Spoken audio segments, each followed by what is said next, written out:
let me put to you a couple of things that John Brennan, who's the Director of Central Intelligence, has been saying. He says enhanced interrogation techniques were used and did produce intelligence that helped thwart attack plans, capture terrorists and save lives. So he is saying that it was justified because it did save lives. Do you see morally that's correct?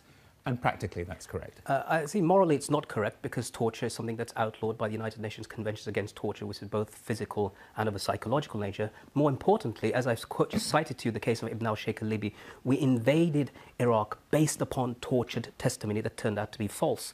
So, and of course, this is a complete contradiction to the report, because the report just from Capitol Hill says quite clearly that none of that information that was tortured out of the prisoners was useful. Can I put a much wider point to you? But it was something that Frank Gardner mentioned a little while ago, which is this, that in a sense, this proves that the American system works because it's open and they are very, very critical internally. But equally, there will be some people, evil people around the world, who will use this as if they need a further excuse to say, we can't deal with the West, let's kill Westerners. Well, it is on the one hand applaudable that they are being open in recognising that these abuses took place. The problem is accountability, that torture is a crime. Rendition, kidnap, false imprisonment, they're crimes. If you or I were to do those to anybody, we'd be prosecuted by the full weight of the law. Why is it that the Americans who did this are being granted immunity by Obama?